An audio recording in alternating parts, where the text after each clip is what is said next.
everybody, and welcome back for another stud story. I want to start this one off by thanking everybody for all the great comments on the one that did the Vince series one, the second one actually on Vince. And I think that's what we're going to do today. We're going to continue that series. I just want to go back and remind people just a little bit about what we discussed in the last one.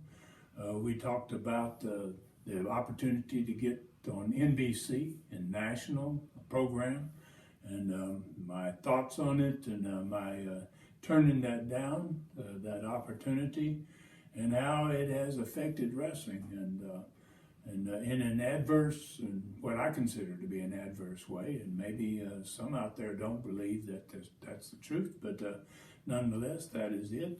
And so today, if everybody understands that what Vince wanted to do was get these national hookups, get the biggest television stations he could get that had the most viewership across the country as possible. The TBS deal in Atlanta was a great one, and it got you not just the United States, but it got you on satellite and it got you worldwide.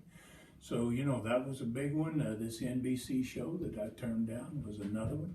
And his idea was obviously to utilize those things to have a national presence so that he could go to where we're going to be talking about today. And this one I think I'm going to call Vince's Greed. And that's exactly what it was, in my opinion, that caused wrestling to change. And that's the whole concept here: what changed wrestling and what happened to wrestling. So we're going to talk a little bit today about how Vince went and attacked the different territories and how he managed to build his empire through the decimation of thousands of jobs for wrestlers. Some of the great promoters in the country were out of business. In fact, all of them basically before it's all over. So let's talk just a little bit about what happened once Vince got his national TV hookup, and he got his TBS, and he had the means then of having a national presence. Then he started to go after the people that had been operating for years and years. And you got to understand that wrestling back in the days, professional wrestling was kind of a family business. Especially in the promotion part of it. Even with the wrestlers, their sons became wrestlers and their grandsons became wrestlers.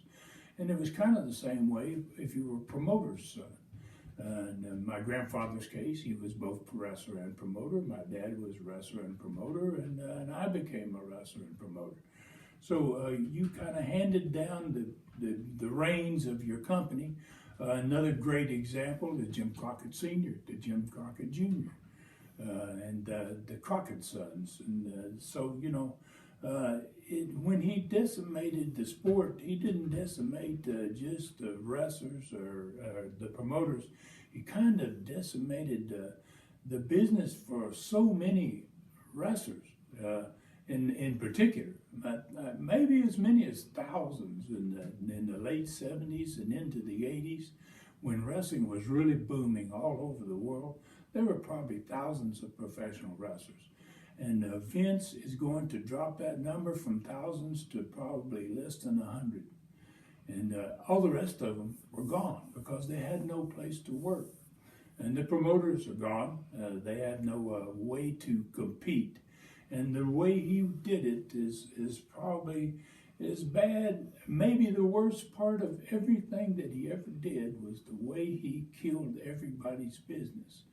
And he began with some of the, one great example is the Ultimate Warrior. Ultimate Warrior was a huge star for Dallas. That was the Von Erichs territory.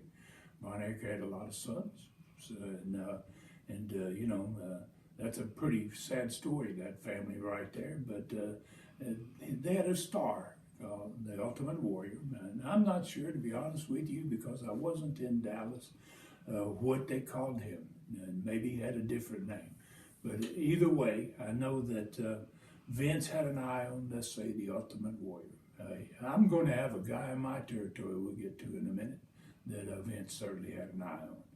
And so what he did is wrestling had always traditionally been a business in which promoters did not put guys on contracts. They would maybe pay them a guarantee, but it just wasn't, and that kept the wrestling business operating like it had always operated, in which wrestlers moved around from one part of the country to another, which was great for business because fans, you see the same guy for 2 years in a row, and he can only wrestle the same opponent so many times, and you've seen all these matches, and unless you're cranking out a bunch of angles, you're going to get a little bit, tired of the same thing. So, so it was, he started paying guys guarantees, just putting them on a contract. And the guarantee for a wrestler was an example. My dad in 1973, 72, 73, Florida Territory was kind of floundering a little bit. And my dad got involved with Eddie as a partner, and he said, I think we need to put guys on guarantees so that we can get better talent and keep that talent. And the first guy he put on a guarantee was Bobby Shane. Bobby Shane had been in Mobile, Alabama. He'd been in a lot of places, but he came, and back in those days, $500 was quite a bit of money in 72, in the early 70s. And put him on a $500 a week guarantee, and then he slid a couple of other people on those $500 a week guarantees, and those guys built that Florida Territory back. So that was kind of the basis of how it was done in the old days. If you were needing to have a better talent and your territory wasn't quite making enough money so that you could pay those guys, you took money out of your own pocket if you're a promoter to have the right guys in your territory, because if you did, you were going to be successful. So Vince understood that concept, but he wanted to take it to another level. He wanted to get people forever. And what he would do is then offer them a big contract, not just a guarantee of what you're going to make every week, but a big contract of what you're going to make annually. And so when he started doing that, one of his first people was the Ultimate Warrior. One of the other first people was a guy that came to me from Tampa, Florida in 1978, late 78, early 79, and became a huge star for Vince, maybe Vince's biggest star ever. And his name was Terry Bollea, but his actual name, he became Hulk Hogan. And so Hulk Hogan, as an example, wrestled for me in southeastern Pensacola, down in the Dothan area. He came in very, very green, but he had something about him other than his size. He had some charisma about him, and he went on to become a huge star in wrestling. He got himself a guarantee, and he went to work for Vince. So Vince then started using these guys that he was getting to close down the territories that were still operating in the country once he was on his national TV. And the way he would do it is he would go into their cities. Let's just say Don Owens in Portland, Oregon, as an example. He would go into Portland, and he would go into the same building where Don Owens was operating. And in Don Owens' case, I don't know in particular, if he used Roddy Piper. I know Roddy Piper was a big star there, and I know Roddy Piper eventually is going to work for Vince. So let's just use as an example. Vince puts a big card into Portland so that he can, and once you get these big crowds going to watch Vince's stuff, and then he announces his television programs, and then you start watching his TV, and it's a much bigger deal than what Don Owens was operating. And so it didn't take long for it to start to affect all these promoters. He took the Ultimate Warrior right into Dallas, into the home of the Von Erichs, and he put him on shows there in the same buildings or even larger buildings in which the Von Erichs were operating in. And that's the way he started closing these territories down. He did that process for years. He started, I think, probably in about 1985. By the time he got on the NBC channel, he started beginning to shut people down. And obviously, he just looked around the country and who are the big names and who are the guys that are drawing these large crowds. And he handpicked the guys that he wanted. Ted DiBiase, some of the first people that went in. Honky Tonk Man came from my territory, came from southeastern Pensacola. That's where he became the Honky Tonk Man. And Vince started just taking these guys from different parts of the country, and then he would go back into the promoter's town that had developed this talent, that had spent the money, paid these guys guarantees when they really weren't great workers, but you banked on them becoming great worker and working for you for many, many years. And Vince went in once they became great workers and just paid them a lot of money, and then took them back in and put them on top on those cards. So if you can picture this, Hulk Hogan. Hulk Hogan wrestled for me starting in late 1978 and all through 79 in the Pensacola territory. And I had a booker named Louis Tillett who worked for me in Knoxville, in southeastern in Knoxville in 1975. And Louis was very close with Andre the Giant. Louis was French-Canadian, so was Andre the Giant, and he came obviously from Europe, but he and Louis were very close. And Louis talked him into coming down, Andre, and got the date with Vince Sr. To send Andre down to Dothan, Alabama. And we put him on TV, and Louis worked an angle with Andre the Giant, and it wasn't Hulk Hogan at this point. I think it was called, I can't even remember the name that he was using at that point. But he put him on TV, and they worked an angle. He got Andre bleeding, and they drew a tremendous house in the Houston County Farm Center. Big, maybe 7,000 people in the building. For 5,000 people, they had probably 7,000 people in it. And I think they did this in a couple of other towns in my southeastern Pensacola area.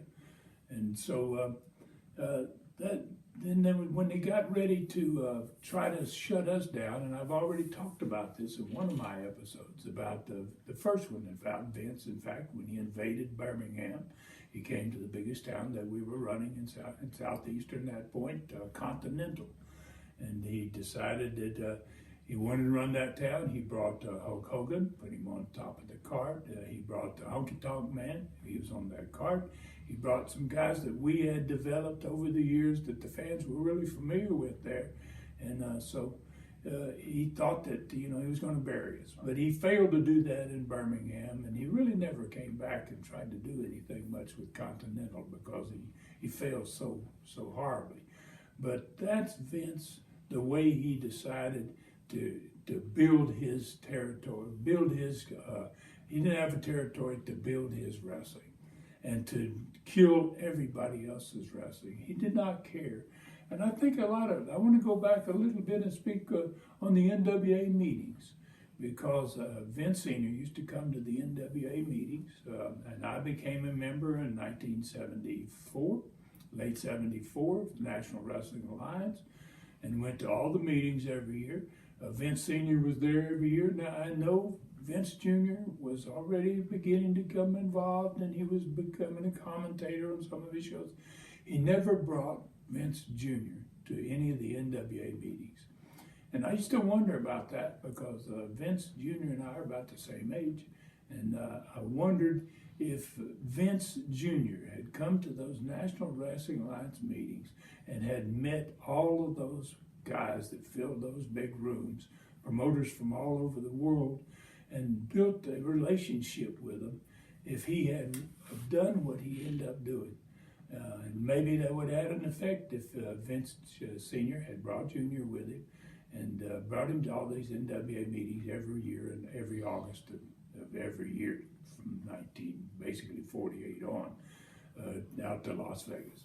Anyway, so that was Vince's attack. It was a very greedy way of doing business because he wanted I don't think he ever had in mind anything else but having all of it.